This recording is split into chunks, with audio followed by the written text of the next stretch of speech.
আসসালামু আলাইকুম। গাজায় অনুষ্ঠান করে ৪ ইসরায়েলি সেনাকে মুক্তি দিল হামাস। ফিলিস্তিনিদের বাড়িঘরে ফিরতে বাধা ইসরায়েল আর্মির। চুক্তিভঙ্গের অভিযোগ উভয় পক্ষের। ২০২৪ সালে রেকর্ড পরিমাণ সমরাস্ত্র বিক্রি যুক্তরাষ্ট্রের। ইসরায়েলের কাছে ভারী অস্ত্র বিক্রির স্থগিতাদেশ প্রত্যাহার করল ট্রাম্প প্রশাসন। বিডিভিউজ ইনফোটেইনমেন্টে স্বাগত জানাচ্ছি আমি তাসনিম হোসাইন। আজ জানাবো প্রতিরক্ষা সংক্রান্ত গুরুত্বপূর্ণ কিছু খবর। হামাস মুক্তি দিয়েছে ইসরায়েলের ৪ নারী সেনা। বিনিময়ে ইসরায়েল মুক্তি দিয়েছে ২০০ ফিলিস্তিনি বন্দীকে।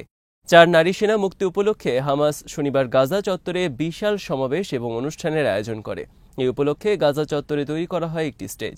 বন্দি বিনিময় অনুষ্ঠান দেখার জন্য খোলা চত্বরে হাজির হয় হাজারো ফিলিস্তিনি। স্টেজ কর্ডন করে রাখে কয়েক শত সশস্ত্র হামাস এবং আল কুদস ব্রিগেডস। তাদের সবার মুখ ঢাকা ছিল কালো কাপড়ে। ৪ ইসরায়েলি নারী সেনাকে ইসরায়েল আর্মির রঙে নতুন পোশাক পরিয়ে হাজির করা হয় স্টেজে। তাদের হাতে তুলে দেওয়া হয় হামাসের পক্ষ থেকে বিভিন্ন ধরনের উপহার। তারা সবাই হাসি মুখে হাত নেড়ে স্বাগত জানায় উপস্থিত জনতাকে। এ সময় ৪ বন্দী ইসরায়েলি সেনাদের সবাই ছিল সুস্থ স্বাভাবিক।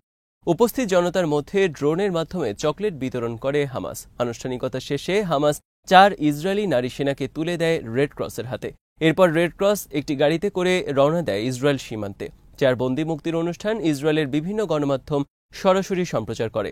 বন্দি বিনিময় অনুষ্ঠান দেখার জন্য ইসরায়েলের রাজধানী তেল আবিব সহ বিভিন্ন শহরের রাস্তায় হাজির হয় হাজার হাজার ইসরায়েলি।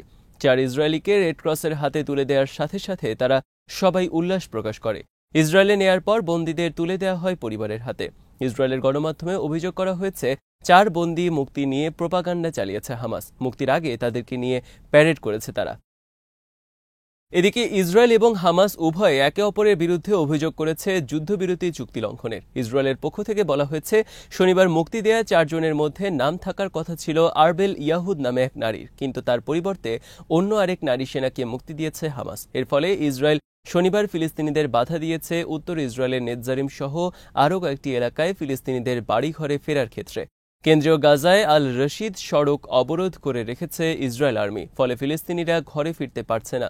রাস্তায় বন্ধ করায় হাজার হাজার ফিলিস্তিনি জড়ো হয় সেখানে বাড়ি ফেরার অপেক্ষায়। বিবিসির খবরে বলা হয়, জড়ো হওয়া ফিলিস্তিনিদের বিরুদ্ধে কমপক্ষে ৪ দফা গুলি চালিয়েছে ইসরায়েল আর্মি। এতে নিহত হয়েছে কমপক্ষে একজন ফিলিস্তিনি। ইসরায়েল আর্মি বলেছে, আরবেল ইয়াহুদকে মুক্তি না দেওয়া পর্যন্ত তারা বাড়িতে ফিরতে দেবে না ফিলিস্তিনিদের, চালু করবে না আল রশিদ সড়ক।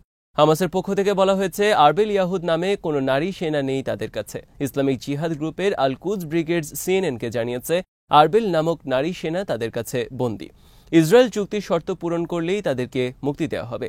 ইসরায়েল আরও অভিযোগ করেছে, কোন কোন বন্দী জীবিত রয়েছে তার তালিকা এখনও দেয়নি হামাস। আগেই এই তালিকা দেওয়ার কথা ছিল তাদের। হামাসের পক্ষ থেকে অভিযোগ করা হয়েছে, যুদ্ধবিরতি কার্যকর হওয়ার পরও ইসরায়েল গাজার বিভিন্ন এলাকায় হত্যা করেছে বেশ কয়েকজন ফিলিস্তিনি, বাধা দিচ্ছে ফিলিস্তিনিদের বাড়িঘরে ফিরতে, সেনা প্রত্যাহারের ক্ষেত্রে করছে নানা ধরনের গড়িমসি। বন্দী আরবেল ইয়াহুদকে নিয়ে সৃষ্টি হয়েছে নতুন জটিলতা। ইসরায়েলের পক্ষ থেকে বলা হয়েছে, আরবেল ইয়াহুদকে মুক্তির বিনিময়ে অনেক বেশি কিছু চেয়েছে হামাস, কিন্তু তারা যা চাইবে আমরা তা তাদের দেব না। গত ১৯শে জানুয়ারি থেকে গাজায় কার্যকর হয়েছে ৪২ দিনের যুদ্ধবিরতি। কাতারের পক্ষ থেকে বলা হয়েছে, ৪২ দিন শেষ হওয়ার আগে যাতে দ্বিতীয় দফা যুদ্ধবিরতি কার্যকরের ঘোষণা দেয়া যায়, সেই লক্ষ্যে ইতিমধ্যে তারা আলোচনা শুরু করেছে। কাতার বলছে, গাজা যুদ্ধ যাতে আর শুরু হতে না পারে সেজন্য সব পক্ষই বর্তমানে আন্তরিক। এদিকে শনিবার যুক্তরাষ্ট্র তুলে নিয়েছে ইসরায়েলের বিরুদ্ধে একটি অস্ত্র নিষেধাজ্ঞা। গাজা যুদ্ধের সময় বাইডেন প্রশাসন ইসরায়েলের বিরুদ্ধে ২,০০০ কেজি পাউন্ডের বোমাসহ কিছু ভারী অস্ত্র পাঠানো স্থগিত করে। প্রেসিডেন্ট ট্রাম্পের পক্ষ থেকে শনিবার নিশ্চিত করা হয়েছে, তারা তুলে নিয়েছে এই নিষেধাজ্ঞা।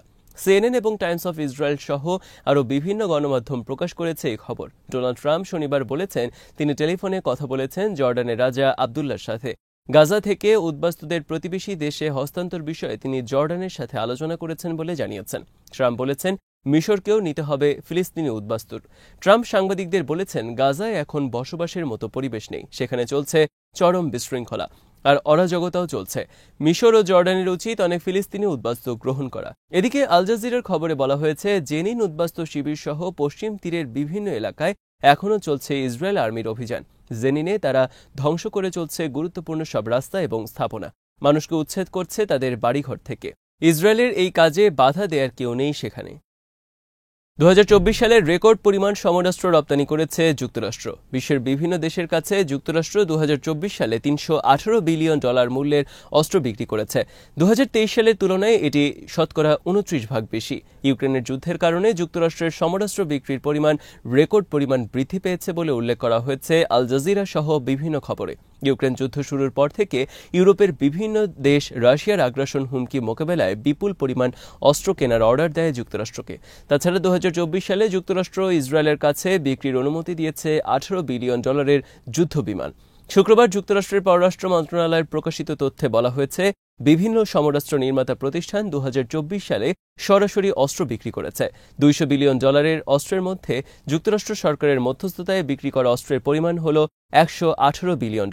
2022 সালে ইউক্রেন যুদ্ধ শুরুর পর যুক্তরাষ্ট্রের কাছ থেকে ইউরোপের যেসব দেশ বিপুল পরিমাণ সমরাস্ত্র কিনেছে সেগুলো হল Poland, Latvia, Lithuania, Estonia, Romania, Finland, Sweden, Norway সহ আরও অনেক দেশ। মেইন ব্যাটল ট্যাঙ্ক, যুদ্ধবিমান, এয়ার ডিফেন্স সিস্টেম সহ আরও বিভিন্ন ধরনের ভারী অস্ত্র কেনার চুক্তি করেছে বিভিন্ন দেশ যুক্তরাষ্ট্রের সাথে। স্টকহোম ইন্টারন্যাশনাল পিস রিসার্চ ইনস্টিটিউটের তথ্য অনুসারে গত কয়েক দশক ধরে যুক্তরাষ্ট্র বিশ্বের শীর্ষ অস্ত্র রপ্তানিকারক দেশ। সারা বিশ্বে প্রতি বছর যত সমরাস্ত্র রপ্তানি হয় তার 40 ভাগের বেশি রপ্তানি করে যুক্তরাষ্ট্র। অনেক বছর ধরে বিশ্বে যুক্তরাষ্ট্রের অস্ত্রের শীর্ষ ক্রেতা ছিল সৌদি আরব। 2018 সাল থেকে 2022 সাল পর্যন্ত যুক্তরাষ্ট্র যত অস্ত্র বিক্রি করেছে তার 19 ভাগ বিক্রি করেছে কেবলমাত্র একটি দেশের কাছে, আর সেটি হল সৌদি আরব। সৌদি আরব ছাড়া যুক্তরাষ্ট্রের অস্ত্রের অন্যতম ক্রেতা জাপান, অস্ট্রেলিয়া, কাতার, দক্ষিণ কোরিয়া, কুয়েত, ব্রিটেন, সংযুক্ত আরব আমিরাত, নেদারল্যান্ড এবং নরওয়ে। 2015 সালের পর অনেক বছর ধরে যুক্তরাষ্ট্র বিশ্বে যত অস্ত্র বিক্রি করেছে তার মোট 35 ভাগ কিনেছে আরবের বিভিন্ন দেশ। আজ এখানেই শেষ করছি। সমরাস্ত্র, প্রতিরক্ষা এবং কূটনীতির নানা তথ্য জানতে চোখ রাখুন বিডি ভিউজ ইনফোটেনমেন্টে। চ্যানেলটি ভালো লাগলে সাবস্ক্রাইব করুন, সংযুক্ত থাকুন আমাদের ফেসবুক পেজে। আল্লাহ হাফেজ।